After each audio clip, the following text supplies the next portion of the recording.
strangers!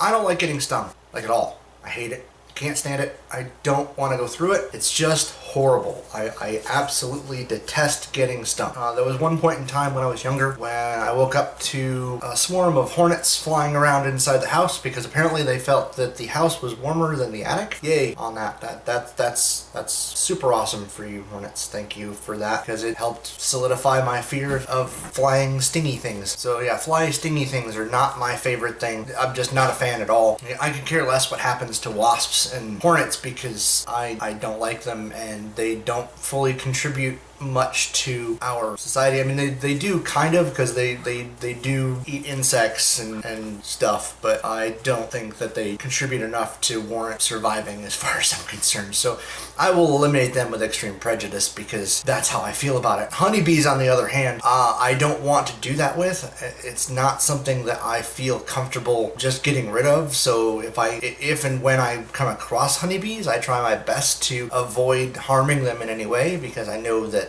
they are desperately, sorely needed. At one point, I had found what I thought was honeybees circling around the house. I thought they had made a hive in the house. I wanted to get rid of them, but I didn't want to kill them. I wanted to find a way to deal with it safely for them as well as myself. So I went out and got a bee hat and a bee suit. That way I was able to, that way I would be able to take, and do whatever I needed to myself to handle them. And so I went online, did a whole bunch of research, tried to figure out what I could do to make this happen. And then I found out that they were not honeybees, they were in fact hornets. So once I found that out, I gave up on my research to try and get rid of them safely for them, and I just wanted them gone. Unfortunately, they were in an area where I was not going to be able to get to them myself, so I ended up hiring a professional to come in and deal with them. But through that whole process, I ended up finding an affinity toward, is that the right word? Toward honeybees. I love honeybees. Not really love them per se, but understood that they were, they were a separate breed. They were important. It was a lot to learn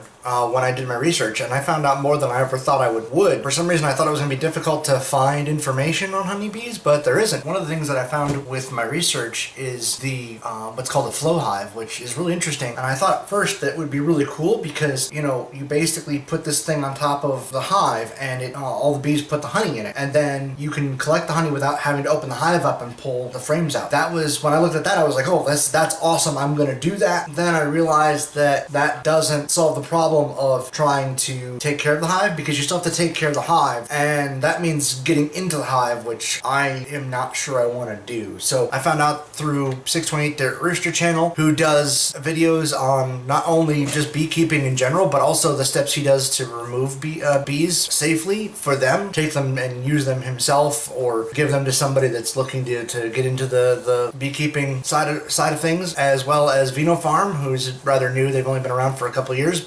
They're learning. And then there's Barnyard Bees. They basically sell bees, but they also do great tutorials on how to keep bees if you're a first-time beekeeper. So it's really cool. I really enjoy that. I'm going to put links to all of them down in where the links go to get linked. Yeah, and I just want to say that for all of the beekeepers out there that wear shorts and t-shirts and just this thing, you guys freak me out a bit because, and I get it after watching all this stuff, because at first, when I first saw their videos, I was like, what are they doing? Why are they not wearing protective gear? They should be in like full body suits of, I don't know, the plus 10 of stinging protection garment that they can find. Because I know they got the smoker, but the smoker's only going to do so much, especially with the ones flying around. Yeah, so you guys, for the first time, I was totally freaked out when I saw it. I'm like, there's no way that they're not, that there's got to be a catch. When I figured out what the catch was, it kind of makes sense, and it's that the bees are the bees that they have are tempered to be fairly okay with them going and messing with the hive. I didn't know that was a thing, but it is. There's bees that allow people to walk up to the hive and open it up and do whatever you want to do and screw around with them,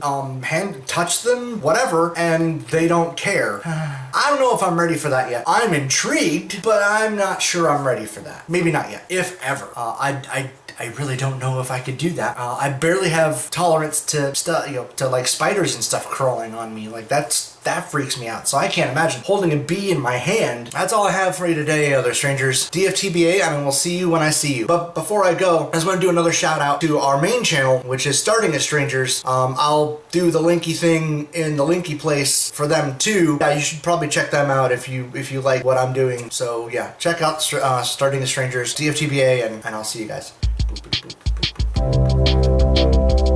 Yay!